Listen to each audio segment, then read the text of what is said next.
नारायण नारायण नारायण नारायण नारायण नारायण।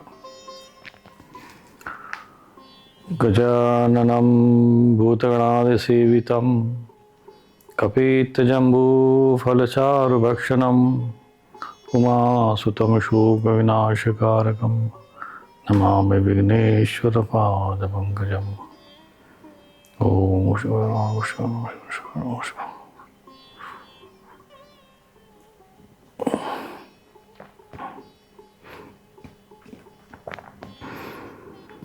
वसुदेवसुतं देवं कंसचाणूरमर्दनं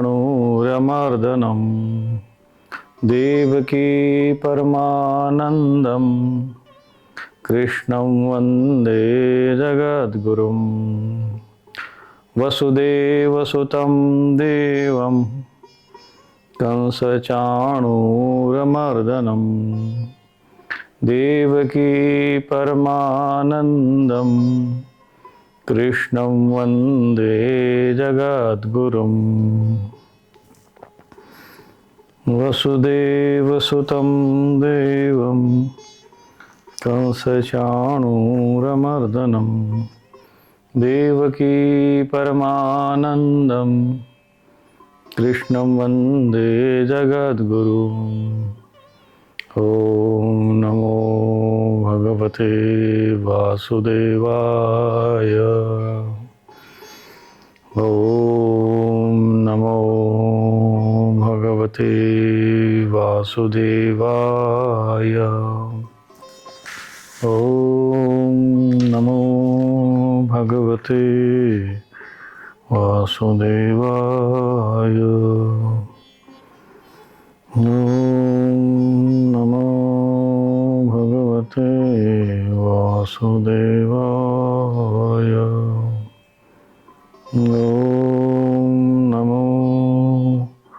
भगवते वासुदेवाय। ॐ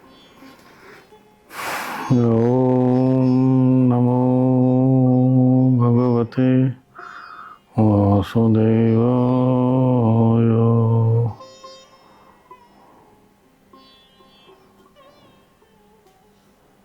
ॐ नमो भगवते वासुदेवाय।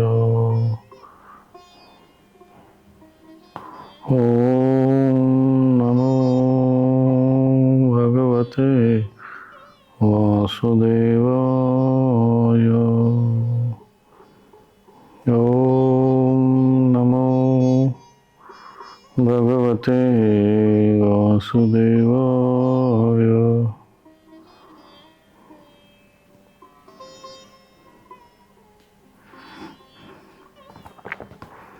ॐ नमो भगवते वासुदेवाय।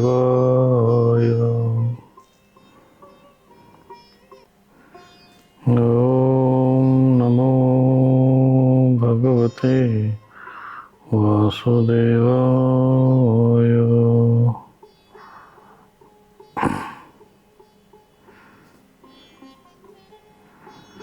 ॐ नमो भगवते वासुदेवाय।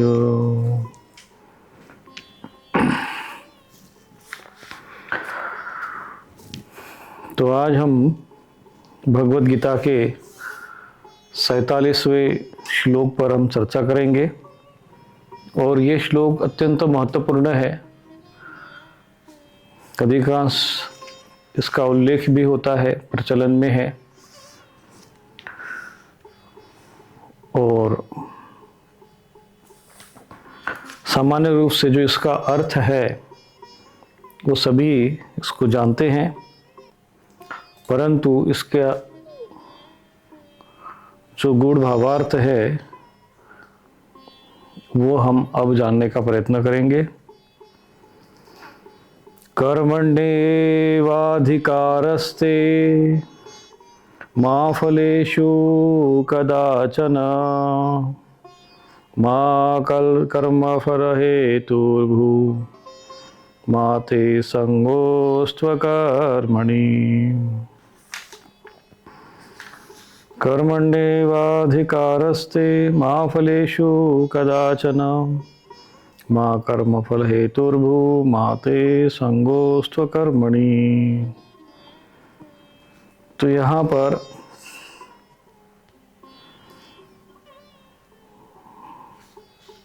शब्द आया है कि भगवान अर्जुन से कर्म के विषय में बताते हैं कि कर्म किस प्रकार से करना चाहिए, कर्म करने में किसका और कैसा अधिकार है। तो भगवान कहते हैं कि हे अर्जुन, तेरा कर्म करने में ही अधिकार है, उसके फलों में कभी नहीं। इसलिए तू कर्मों के फल का हेतु मत हो, तथा तेरी कर्म न करने में भी आसक्ति न हो। ते कर्मणि एव अधिकारः फलेषु कदाचन। फलेषु में फल में कभी नहीं है। तो मां कर्मफल हेतुर्भू, तो कर्म के फल में जो फल कर्म फल हेतुर्भू,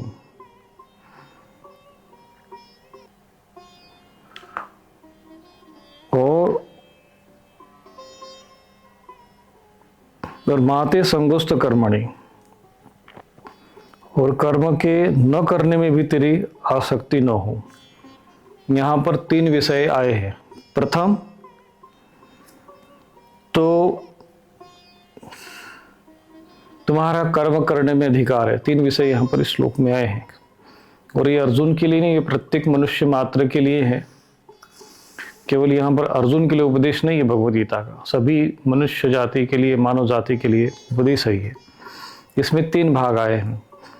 कर्मण्येवाधिकारस्ते, एक ये भाग है कि तुम्हारा केवल और केवल कर्म करने में अधिकार है,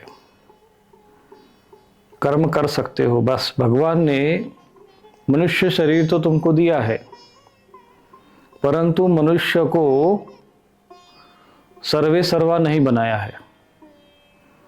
कर्म जो है करने में अधिकार है, परंतु पूर्ण स्वतंत्रता नहीं दी हुई है। और मां फलेषु कदाचन, और दूसरा आता है, एक तो आ गया कर्म करने का अधिकार, दूसरा है कि उस कर्म का फल, उसमें तो बिल्कुल ही अधिकार नहीं है। मां फलेषु कदाचन, वो डिपार्टमेंट अलग है, वो यमराज जी और धर्मराज जी संभालते हैं किसको कौन से कर्म का फल देना है।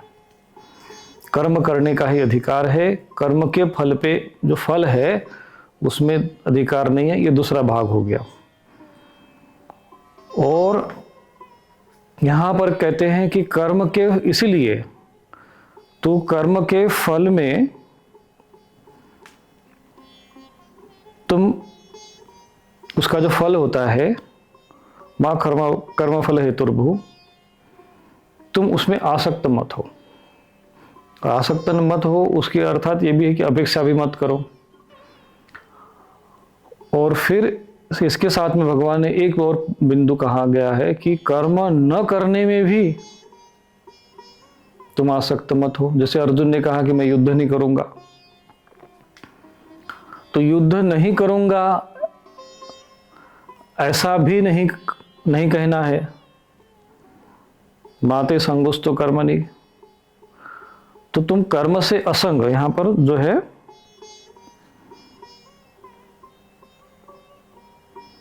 उसमें असंग रहने का, अनासक्त रहने का यहां पर उपदेश है। कर्म से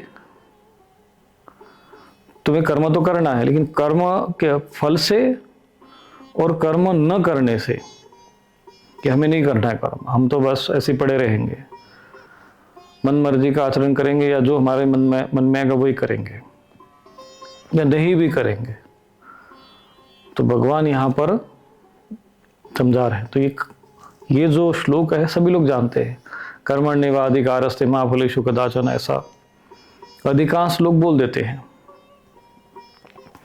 तो यहां पर हमें गूढ़ता के साथ इस श्लोक को समझना पड़ेगा। तो ते कर्मणि एव अधिकार, तुम्हारा जो है कर्म करने में अधिकार है, फलेषु कदाचन, फल में बिल्कुल नहीं है।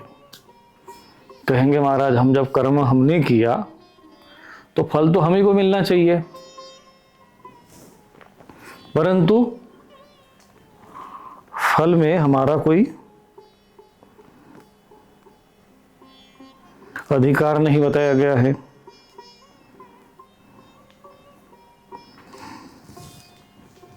तो ऐसे कैसे भाई, जब हम कर्म हम कर रहे हैं तो फल तो हमें, उसका जब कर्म करने में जब हमारा अधिकार है तो कर्म के फल में भी हमारा अधिकार होना चाहिए था।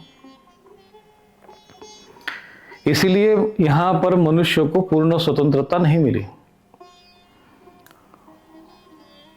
कर्म के फल में, और नहीं तो फिर ऐसी अव्यवस्था और अराजकता फैल जाती। क्योंकि मनुष्य जो है, कई लोग कहते हैं ना मनु के वंशज होने के कारण उसको मनुष्य कहते हैं, मनु के पुत्र है इसलिए मनु के वंश है, ऐसा नहीं है। जिन लोगों को हमारे धर्म ग्रंथों का, धर्म शास्त्रों का ज्ञान नहीं है, वे मूर्ख लोग कहते हैं कि हम मनु के वंश है इसलिए हम मनुष्य हैं। उन लोगों को इतिहास का ज्ञान नहीं है, शास्त्रों का ज्ञान नहीं है। क्योंकि जिस समय सृष्टि का आरंभ हुआ था उस समय सर्वप्रथम मनु की उत्पत्ति नहीं हुई थी। प्रथम मनु की उत्पत्ति तो बाद में हुई है। उसके पहले 10 ऋषि, जिसमें दक्ष जो है एक राजा रहे, फिर 9 ऋषि मुख्य रूप से, तो उन 9 ऋषियों से हमारा पूरा वंश चला है। और स्वयंभू मनु से तो एक अलग वंश चला है, परंतु जो मूल 9 ऋषि है इनसे हमारी उत्पत्ति हुई, हम सभी की। चाहे वो चंद्रवंश है, जैसे मनुवंश में जो लोग कहते हैं कि हम मनुवंश है, मनुवादी है, जो भी है, तो उनसे पूछो भैया तुम कई क्षत्रिय समाज के, तुम चंद्रवंशी सूर्यवंशी, तो क्या मनुष्य उत्पन्न हुए थे क्या? तो उन मूर्खों को जो है इतिहास का ज्ञान नहीं होता है, उन्हें पता ही नहीं है कि हमारी उत्पत्ति जो है कहाँ से हुई है। इसलिए वो लोग कहते हैं हम मनु से उत्पन्न हुए इसलिए मनुष्य, ऐसा नहीं है। हम मनन कर सकते हैं, मन से युक्त है। मन तो चलो मान लीजिए अन्य प्राणियों में भी होता है, परंतु वो मनन नहीं कर सकते। सत्य क्या असत्य क्या, वो प्रकृति के अधीन है, उनको कर्म करने का अधिकार नहीं है।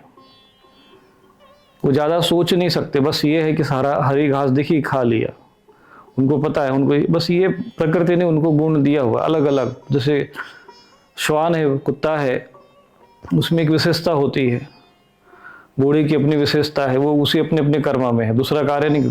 गधे की अपनी विशेषता है, गधा जो है घोड़े की तरह नहीं दौड़ पाएगा,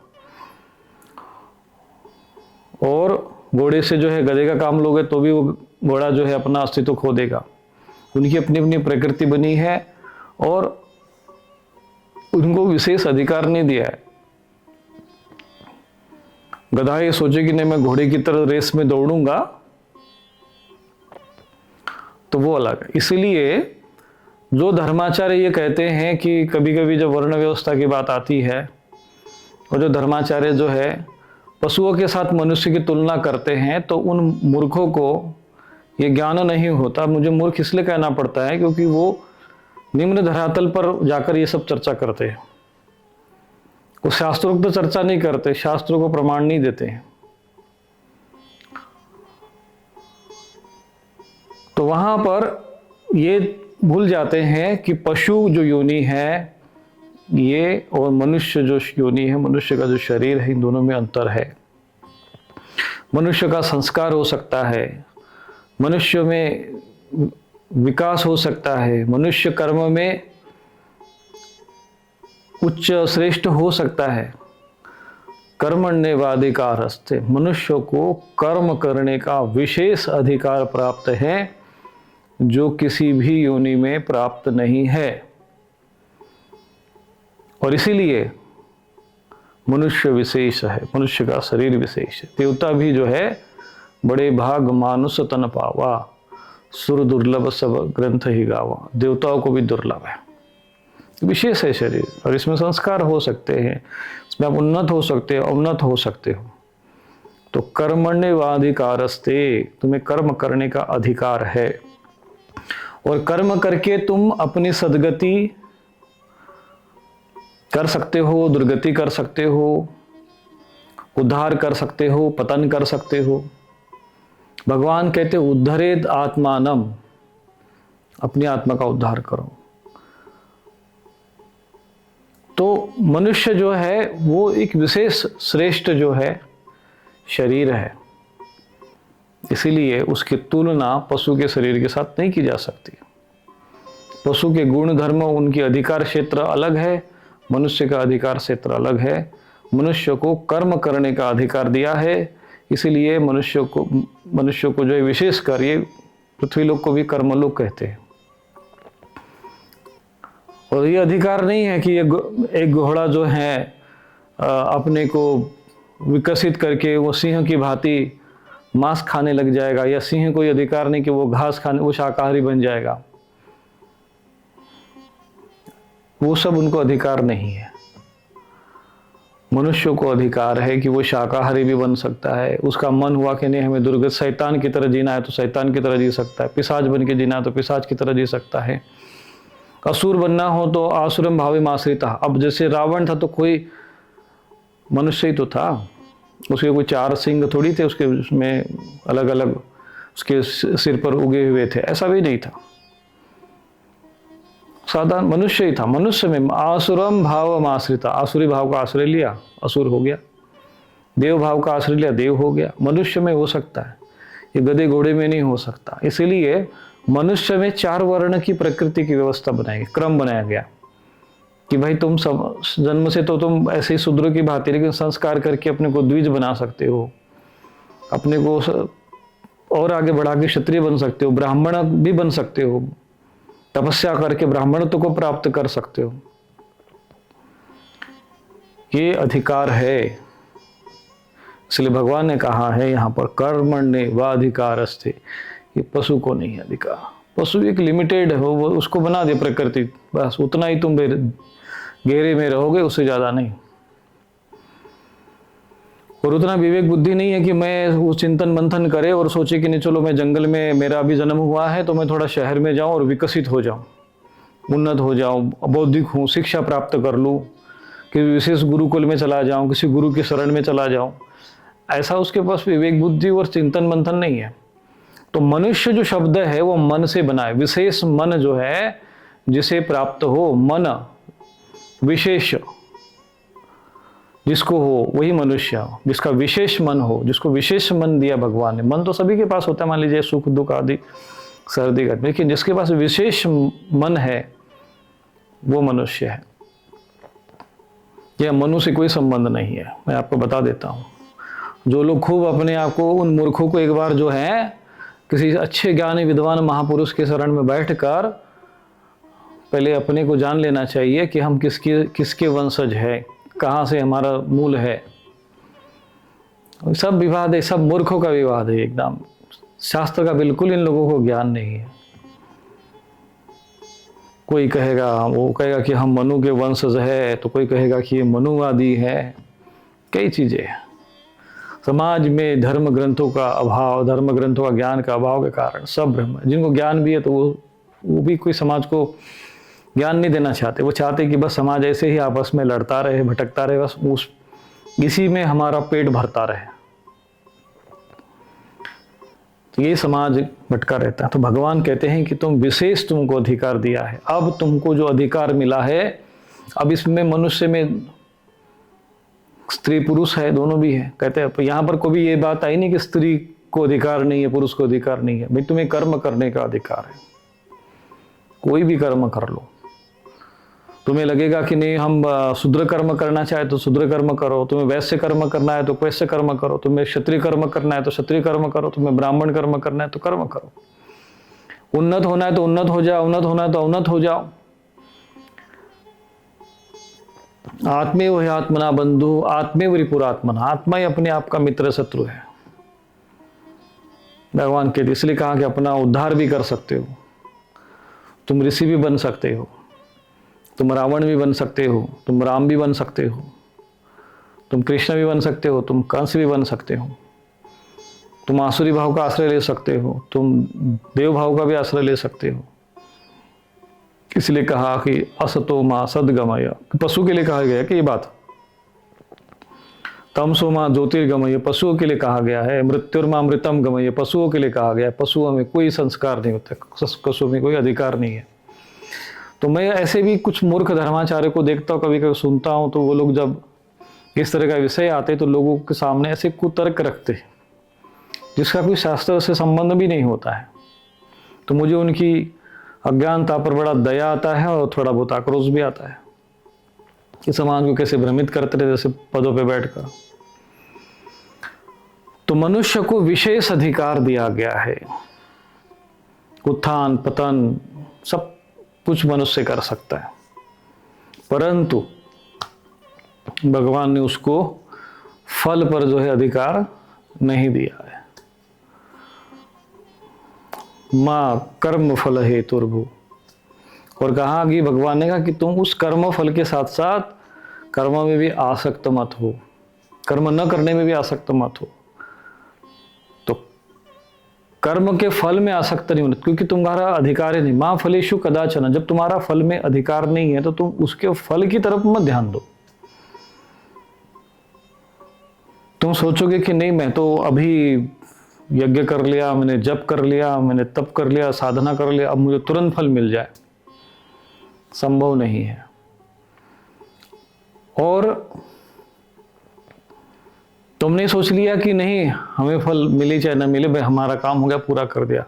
परमात्मा की इच्छा होगी, प्रकृति की व्यवस्था होगी, कुछ भी सिस्टम बन गया तो हो सकता है तुम्हें तुरंत ही फल मिल जाए।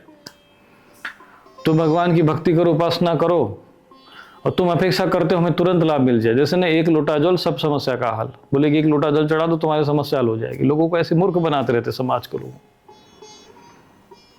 कर्म कर सकते हो, पर उस कर्म का फल अब मिलेगा, तब मिलेगा, यहाँ मिलेगा, वहां मिलेगा, इस समय मिलेगा कि किसी और समय मिलेगा, वर्तमान में मिलेगा कि भविष्य काल में मिलेगा, भूतकाल में क्या तुम्हारे साथ छेड़छाड़ होगी, वहां से कौन सा कर्म का क्षय होगा, कब होगा, कैसे होगा। और ये व्यवस्था, ये जो डिपार्टमेंट, ये विभाग जो है, एक अलग व्यवस्था है। इसीलिए कभी कभी क्या होता है कि व्यक्ति, कभी जो दुष्ट व्यक्ति होते हैं, आसुरी प्रकृति के लोग होते हैं, इनको इसका ज्ञान होता नहीं है, इसीलिए वो कभी कभी अधर्म करते हैं, पाप कर्म करते हैं, और फिर भी वो लोग सुखी रहते हैं। या मान लीजिए भौतिक रूप से वो सुखी दिखते हैं, होते तो नहीं, सुखी दिखते हैं। तो आम जनमानस कभी कभी जो सज्जन होता है वो सोचता है यार हम इतना तो कर्म कर रहे हैं, हम इतने दुखी क्यों है। सज्जन है, सदाचार का कर्म कर रहे हैं, तो हमको दुख नहीं होना चाहिए, टेंशन नहीं होना चाहिए, शांति नहीं होना चाहिए। और वो लोग अच्छे हैं, उस अच्छा तो संसार में कोई नहीं है, सुखी तो कोई नहीं है। इस संसार में कौन सुखी है, देखो जाकर देख लो अंतःकरण में किसी के, एक से एक दुख भरे पड़े हैं। तो जितना बड़ा ऊंचा पद पे बैठा है, जितने बड़ा धन प्राप्त करके बैठा है, जितनी बड़ी उसके पास सुविधा व्यवस्था है, उतनी ज्यादा उसके साथ दुख है।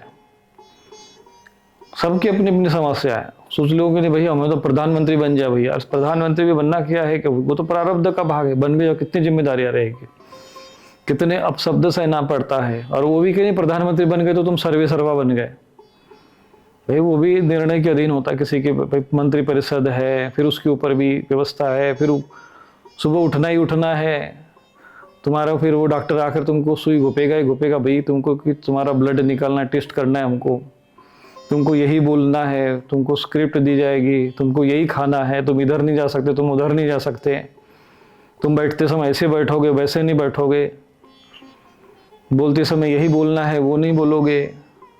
ऊपर भी उनके बैठे रहते हैं। हम लोगों को वो तो एक चेहरा रहता है, प्रतिनिधि मात्र रहता है। कई लोगों को लगता है हम IAS PCS बन जाए तो हम समाज की सेवा करेंगे, लेकिन जब अंदर जाते हैं तो लगता है अरे यार हमारे ऊपर तो कुछ और बैठे हुए हैं, अब हम क्या करें। बोले भाई हमारा कमीशन दे दो ऊपर से, अब कमीशन नहीं दे तो फिर ये ट्रांसफ़र करा दे कहीं पर, मजबूरी में वो भी कमीशन लेना शुरू करते हैं। तो यही सब समाज में भ्रष्टाचार फैलता रहता है, जो चाहते वो होता नहीं। और कुछ लोग तो सोच कर जाते हैं कि भाई चलो सरकारी नौकरी मिलेगी तो खूब ऊपरी कमाई करेंगे, तो क्योंकि आसुरी भाव है। तो ठीक है, तुम्हें जो बने में है वो कर्म करो, पर उसके फल से तुम नहीं बच पाओगे। तुम सोचो कि मैं पाप कर्म करूं और हमें उसका दुष्ट फल न मिले, उसका जो है हमारे उस दुष्कर्म का फल हमको भोगना न पड़े, ऐसा नहीं हो सकता। और हम ऐसा भी नहीं है कि तुम सत्कर्म करो और तुम्हारा कर्म व्यर्थ जाएगा। भगवद गीता में जैसे कल ही हमने सुना कि स्वल्पम अप्यस धर्म से त्रायते महतो भयात, कि थोड़ा सा भी धर्म कर्म करोगे तो तुमको वो धर्म कर्म तुम्हारा उद्धार कर सकता है। तो इसलिए यहाँ पर बहुत विषय समझना पड़ेगा, केवल श्लोक पढ़ने से बात नहीं बनेगी। तुम्हें ये समझना पड़ेगा कि यहाँ पर इस श्लोक में भाव क्या है। तो कर्मण्येवाधिकारस्ते ये मूल शब्द है। ये पशुओं में नहीं होता है। पशु जो है वो पशु ही रहेगा जीवन भर, लेकिन मनुष्य जो है वो देव भी बन सकता है। मनुष्य जन्म से शूद्र बन जाए भलेगा तो वो अपने संस्कारों के द्वारा द्विज भी बन सकता है। वेद पठन करके वो वेद पाठी भी बन सकता है और ब्रह्म को जानकर ब्राह्मण भी बन सकता है। ऐसा नहीं कि ब्राह्मण के घर में जन्म लिया तो तुम ब्राह्मण ही रहोगे, तुम असुर भी बन सकते हो, रावण की तरह भी तुम समाज में निंदा के पात्र बन सकते हो। तो ये कोई जो है ऐसी स्थायी व्यवस्था नहीं है, ये एक कर्म के आधार पर गुण कर्म विभागशय, गुण और कर्मों के आधार पर विभाग किया है, डिपार्टमेंट यहाँ से होता है। लोग उस गुण और कर्म पर ध्यान ही नहीं देना चाहते, उधर जाना ही नहीं चाहते हैं। उनको तो बस ये है कि अपनी मन मर्जी से जो हमने मान लिया ठान लिया बस ऐसा ही होना चाहिए, यही सत्य। उनके मन के विपरीत यदि कोई कुछ बोल दिया तो नहीं ये ठीक नहीं है भाई, ऐसे कैसे हो सकता है। अब हम किसी को कहें कि भाई तुमने ये कर्म किया है, तुमको इस कर्म का फल मिलेगा। जैसे मांसाहारी लोग हैं, उनको यदि कहा जाए कि भाई अंडा जो तुम खा रहे हो, जिन एक जीवों की हत्या कर रहे हो, तो कहेंगे नहीं ये तो अंडा तो शाकाहारी होता है। वो उनको जो है उनको लगता है कि अंडा भी किसी पेड़ में लटका रहता है। इतने पढ़े लिखे होते हैं ये, अपने को कहते हैं ये, होते तो नहीं है, पर इन मूर्खों को ये भी नहीं पता है कि अंडा किसी पेड़ में नहीं लगता है, किसी पेड़ की शाख पर नहीं लगता, न भूमि से निकलता है। जैसे कोई शाख माने सब्जी, क्या वो सब्जी की श्रेणी में। और बड़ी बड़ी, अब जैसे मैंने देखा है कि एयर इंडिया की वेबसाइट पर लिखा हुआ है अंडा शाकाहारी है। आश्चर्य है, इतने बड़े मतलब जो वहाँ मंत्री बैठे हैं, उड्डयन मंत्री IAS PCS वहाँ ऊपर बैठे हुए हैं उन पर नियंत्रण पाने के लिए, तो लोगों को क्या भोजन में दे रहा है क्या नहीं है, वो अंडा शाकाहारी लिखकर वो लिख रहे वेबसाइट पर, वो इनको कानों में जू तक नहीं रेंग रही है। अरे नहीं ऐसे कैसे हो सकता अंडा शाकाहारी। हमने कहा नहीं शाकाहारी, मतलब वो मानने को भी तैयार नहीं है कि वो किसी एक जीव है, उसमें गर्भ का एक मुर्गी का गर्भ है, वो गर्भस्थ शिशु है, वो छोटा सा बच्चा है, शिशु है, गर्भस्थ शिशु है वो, उसको तुम लोग उबाल कर मार देते हो और फिर उसको तुम अपने स्वाद के लिए खाते हो। क्या प्रकृति ने तुमको इसके लिए बनाया था? मनुष्य का शरीर तुमको इसलिए दिया था, पर क्या करे, तुमको अधिकार मिल गया है, खा लो। कुछ लोग तो कहते हैं कि सर्वाहारी है हम सर्वाहारी है, तो भाई सुअर का भी बना हुआ खा लिया करो। सर्वाहारी में फिर वो क्यों बचा के रखते हो, वो भी खा लो। ऐसे ऐसे तर्क देते हैं, ऐसे ऐसे अपनी बुद्धि विनाश करते हैं, क्योंकि इनको अधिकार मिला, मनुष्य को अधिकार मिला है। तू जो है देव बन सकता है, तू पशु बन सकता है, तू पिशाच बन सकता है, तू राक्षस बन सकता है, तू असुर बन सकता है, कुछ भी बन सकते हो, तुमको अधिकार दिया हुआ है। माँ फलेषु कदाचन, लेकिन फलेषु कदाचन, फल में नहीं है। तुम सोचोगे कि नहीं अरे शाकाहारी है, अब तुम जाके यमराज के यहाँ धर्मराज जी क्या कहो कि अरे तुमने तो अंडा खाकर कई जीवों की हत्या की है, कहे कि नहीं महाराज ऐसे कैसे, हमारे तो भाई एयर इंडिया की वेबसाइट पे तो लिखा था अंडा शाकाहारी है। हम तो अंडा तो हम कैसे मांसाहारी, कैसे जीव की बात है। तो फिर वहां पर तुम्हारी कुछ नहीं चलेगी। क्यों? क्योंकि तुमको अधिकार ही नहीं, वहां पर फल में अधिकार दिया ही नहीं है। भुगतो अपने कर्म के फल। और यही कारण है कि मनुष्य को कर्म करने का अधिकार मिल गया है, तो वो नीच से नीच बन सकता है। इसमें नरों में अधम कहते हैं ना, नमाम दुष्कृतिनो मूढ़ा प्रपद्यन्ते नराधमा, तुम नरों में अधम भी बन सकते हो। गोमांस खाने लग जाते हैं, लोगों की भावनाओं को कुछ समझ में ना आता कि भाई मनुष्य का शरीर मिला है, मनुष्य की प्रकृति है, शाकाहारी है, उसको तुमको तुम्हारा न आंत न दांत न तुम्हारी जात। मनुष्य की जाति जो है, जात मतलब जाति, यहां पर मनुष्य जाति की बात आ रही है। तुम्हारी है ही नहीं मांसाहारी, तुम रक्त नहीं पी सकते हो, तुम्हारे आते ऐसे नहीं कि जो कच्चा मांस चबा जाए, तुम्हारे दांत ऐसे नहीं कि कच्चा मांस चबा ले, तो तुम्हारे आते ऐसे कि वो मांस को, कच्चा मांस को पचा लेगी। तुम्हारे वैसे नाखून, तुम्हारे दांत वैसे नहीं बनाए गए, तुम्हारी प्रकृति वैसे नहीं बनाई गई। तुम जीभ से पानी नहीं पी सकते हो। देख लो कोई भी मांसाहारी जितने भी पशु होते हैं तो कैसे कैसे पानी पीते हो, तुम पी के दिखाओ। लेकिन फिर भी जो है मनुष्य को कहे नहीं नहीं नहीं नहीं नहीं, हम कैसे मान सकते हैं, ये तो अंडा तो किसी पेड़ वाला फलाना कौन से पेड़ पे लगता है। पूछो इन लोगों को, इन मूर्खों को पूछो, ये सारे ऊपर से नीचे तक सबको पूछ लो। कितने IAS PCS बैठे रहते हैं, जब ये किसी एक बहुत बड़ी एयरलाइन, चूंकि सरकार की बड़ी एयरलाइन है, आप लोग इंटरनेट पर सर्च मार के देख लो, मैंने तो एक बार देख लिया था ऐसा। ये वेजिटेरियन में आता है भाई, ये वेजिटेबल्स में आता है, इसको लिखा रहता है। क्या पता है, ये तो गोमांस को भी शाकाहारी में लिख दे, कोई ठिकाना नहीं है। ये मनुष्य कितना नीचता में जा सकता है, कितना अधम बन सकता है, उसको सहारा भगवान ने अधिकार दे दिया कि तो तू कर अपना कर्म। ये अधिकार पशु को नहीं है, पशु नहीं कर सकता। घोड़ा घास ही खाएगा, मांस खा के नहीं जी सकता।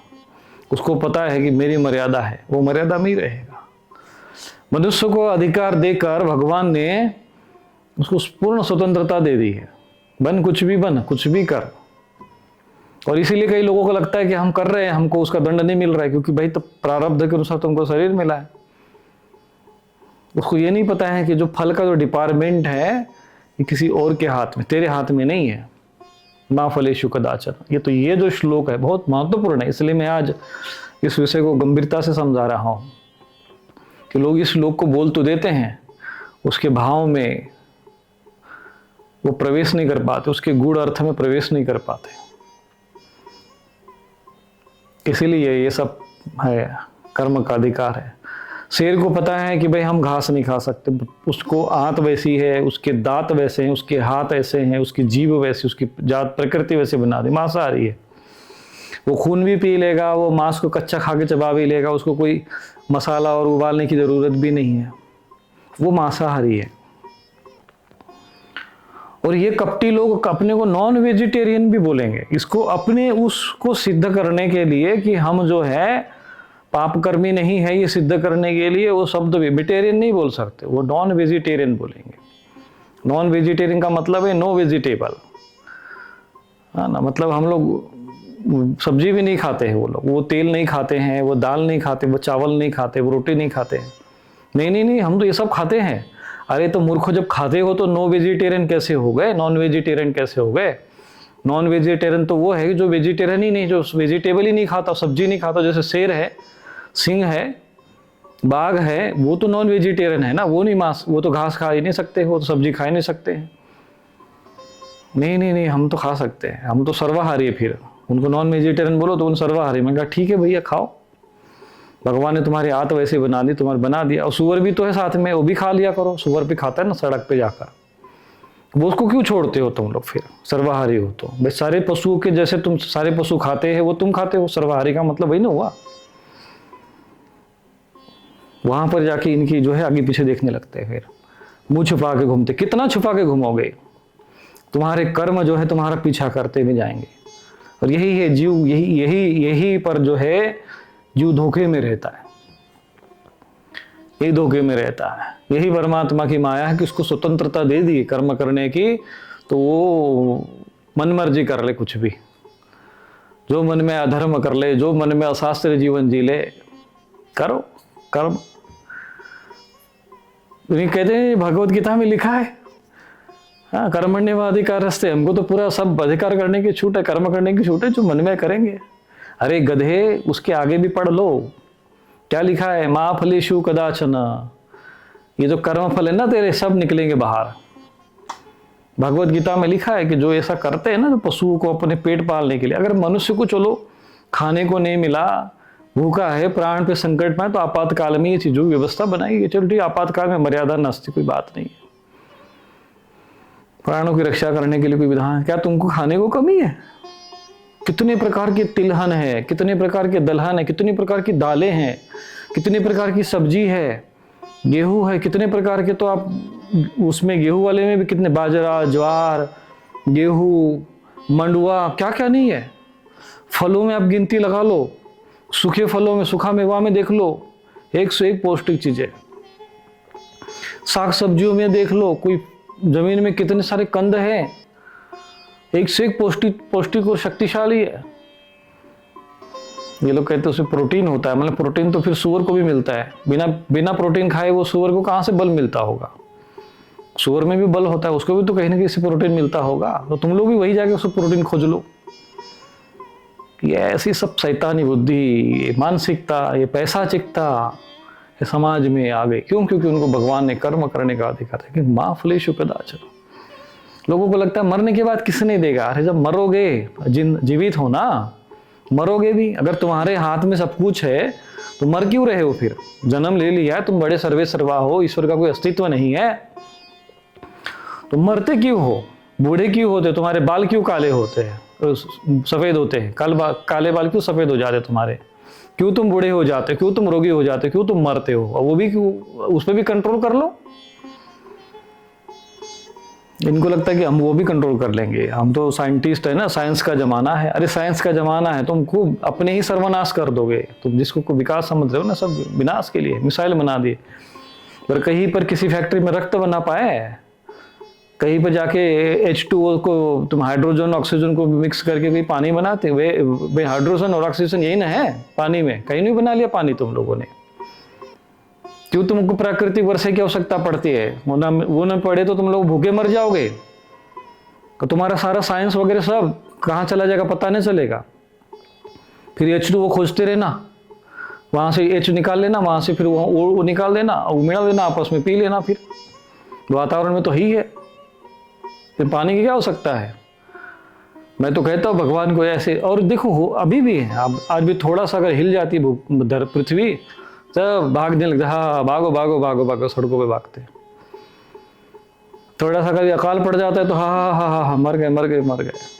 थोड़ा गैस सिलेंडर नहीं मिल रहा है, थोड़ा कम ही आ गए तो हाँ मर गए मर गए। कोरोना आ गया तो हो गया, इसकी सारा साइंस इधर उधर रह गया। सिलेंडर नहीं मिल रहा है, गैस नहीं मिल रहा, ये नहीं मिल रहा। क्या है मनुष्य जो है, क्या है मनुष्य की स्थिति? किस बात का अहंकार है? कहते ईश्वर का कोई अस्तित्व ही नहीं होता, कुछ नहीं है। हम तो बस भगवान ने हमें जन्म दिया है, जो मन में आए सो करेंगे, जो मन में आए सो खाएंगे। पशु बन चुके हैं। पशु भी ठीक है, पशु से भी नीचे, पशुता भी से नीचे, इसलिए नराधम कहते हैं ऐसे लोगों को। पिशाच बन चुके हैं, पैशाचिक जीवन। क्यों? क्योंकि वही अधिकार दिया है ना भगवान ने, कर्मण्येवाधिकारस्ते मा फलेषु कदाचन। लेकिन मा फलेषु कदाचन भूल जाते हैं। जैसे कुछ लोग धर्मो रक्षिति रक्षिता पढ़ते हैं, लेकिन ये नहीं पढ़ते कि धर्म ये वो हतो हंति, धर्म की हत्या करोगे तुम्हारा धर्म तुम्हारी हत्या करेगी। हाँ, सब मंदिरों में, मठों में, आश्रमों में सब अधर्म होते हैं, धर्म की हत्या करते रहते हैं। इनको नहीं पता है कि यही धर्म एक दिन इनको मारेगा। इसलिए कपट करते लोग धर्म के नाम पर, ऐसा आदमी छल करते समाज के साथ, फिर भुगत रहते। ये है महाफलेषु कदाचन, तुम्हारे को तुमको अधिकार नहीं, प्रकृति की व्यवस्था है। नहीं नहीं नहीं नहीं नहीं, प्रकृति ने क्या नहीं, अरे हम हमारी मर्जी है, हम सोचेंगे जो भी करेंगे, हम तो स्वतंत्र हैं। अरे स्वतंत्र हो तो तुम अपने बालों पर कंट्रोल कर लो कि भैया मेरे बाल जो है श्वेत ना हो, सफेद ना हो। तुम अपने श्वास पे कंट्रोल कर लो कि मैं इतना जो है 10 मिनट श्वास रोक के बैठ जाऊंगा, कुछ नहीं होगा हमको। हम प्रकृति, भाई शरीर तो हमारे कंट्रोल में है ना। तुम शरीर के स्वामी हो ना, भगवान तो है नहीं, प्रकृति तो है नहीं। तो 10 मिनट बैठ के थोड़ा सा कंट्रोल कर लो अपने श्वास को। और जब तुमको मल मूत्र की जो है वेग आए तो उसको भी थोड़ा कंट्रोल कर लिया करो। कि वो करते हो 10 दिन कर जाओ ही मत, खा खाते रहो, कर लो, पड़े रहो भाई बैठे। मनुष्य का जो मूर्खता की कोई सीमा नहीं, मैं बता रहा हूं। उसके अहंकार और नीचता की कोई सीमा नहीं। मनुष्य जो है ना ऐसा नीच बन सकता है, उसकी नीचता की कोई सीमा नहीं है, क्योंकि वो भगवान ने कर दिया ना, माँ कर्मण्येवाधिकारस्ते। पर गधा जो है अपनी जगह रहता है, घोड़ा अपनी जगह रहता है, सिंह अपनी जगह पे है, क्योंकि वो पता है उसको भाई मांसाहारी तो मांस खा रहे। ये तर्क कुतर के देते हैं, ऐसे ही बचाव, अपने बचाव में करते, कितना बचोगे, क्योंकि फलों में तुम्हारी अवश्य में भोक्तव्य कृतक कर्म शुभाशुभम, अपने को भोगना पड़ता है। कितना भी किसी से भी कोई भी छुप के जाओ, सब अपने कर्म फल भोगता है। और एक भी कर्म के ऐसे नहीं है कि जिसमें तुम कुछ भी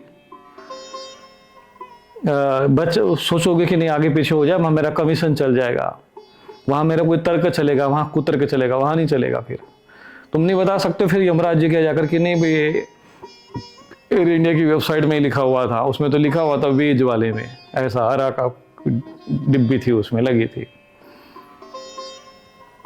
वह सब कोई तर्क ना चलेंगे। इसलिए जो सनातन धर्म में, शास्त्रों में ऋषि मुनियों ने मनुष्य के हित में मनुष्य को कैसा जीवन जीना चाहिए, ये मनुष्य को सिखाया जाता है, समझाया जाता है। क्या आपकी समस्याओं का समाधान नहीं मिल रहा? स्वामी रूपेश्वरानंद आश्रम में पितृदोष निवारण, काल सर्प दोष शांति, नारायण बलि पूजन, महायज्ञ, जन्म कुंडली विश्लेषण, अभिमंत्रित रक्षा कवच तथा सिद्ध यंत्र जैसे श्री यंत्र, कुबेर यंत्र उपलब्ध हैं। साथ ही नकारात्मकता, शामक स्प्रे, मंत्र सिद्ध यज्ञ भस्म और दैवीय रक्षा कवच भी प्राप्त करें। अभी कॉल करें और सेवा हेतु दान करें।